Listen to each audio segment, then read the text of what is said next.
In this video, we are going to be differentiating between the stun gun and the stun nano drone, or we can just call it the nano drone. Oh wait, so let's go. Firstly, As it looks. So we'll have a look between the stun gun and the nano drone. The stun gun is just basic. Even in the story version, we have the similar version or with the exact version of the gun. It is good. And then the nano drone is just awesome. It's so small yet so powerful. The next, killing players. Killing players both have different ways of killing players. First, we'll say about the stun gun. If you stun a person, it will take a little bit of health. I think it's about 5% of health. So you need to shoot him over and over and over again to finally take him down. But in the case of nano drone, you can detonate the whole nano drone next to a player. So that is something nice. And then next we have the destruction. About the destruction, stun gun doesn't do much. I mean, it does not destroy anything. You can just stun. Maybe after stunning like 1,000 times at a car, it might go down. But I'm not going to try that because it's just going to be so long for just reloading it. But for the nano drone, you can just detonate it and it will be awesome. Then the shooting range for both of these. The shooting range for both these stun weapons are very close. But I would say the drone has a very, very small difference. It is a little bit longer. You can hit from a little bit far. So that is good. But in case of stun gun, no, it is just a disaster. The next we have the overall helpfulness. In the overall helpfulness of stun gun, I wouldn't say it is that helpful. You can stun a person for 3 to 5 seconds and then the stun gun takes like 10 to 15 seconds to just reload. So that's not good, and even it's just a basic stun gun. It doesn't do any more than stunning people. But in the case of nano drone, it's awesome. You can fly it around and even you can search for people in any angles. You can go high up and you can kill a person with that, with the detonation feature in the drone. Yeah, it's awesome. Then next is the wanted level.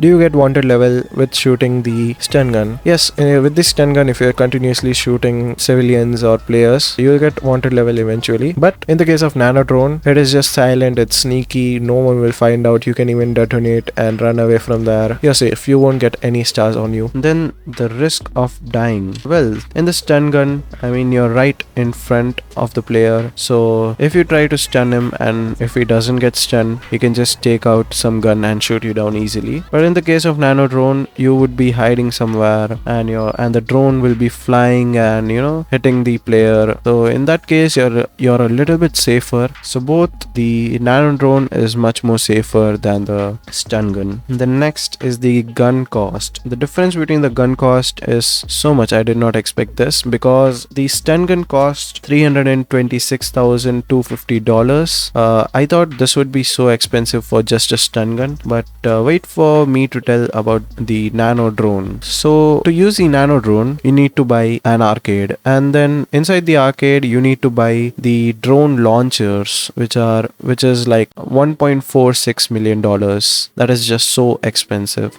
The next is the reload speed. Both of them are so slow in reloading. I'm just not even going to give them any points. They both just tie up. The next, the usage range. How long can you use the weapon? In the case of the stun gun, I mean, it's in your hand, so it's basically unlimited. So wherever you go, the stun gun comes with you. So that is great. But in the case of nano drone, if you're calling it from the menu, which is the RC nano drone, it will be limited. You can only go a little bit like 100 or 200 meters. But if you use the drone from the arcade, you have these 4 controllers over here. If you use from here, the range is unlimited. You can go wherever you want. The next, can we shoot through cars? You cannot shoot through cars. I mean, you need to break the glass first and then only you can shoot through the glass. So if you break the window, yes, you can stun inside the people inside the car in the both case, for the stun gun and the nano drone. And also, I always wondered, can you go inside the car with the drone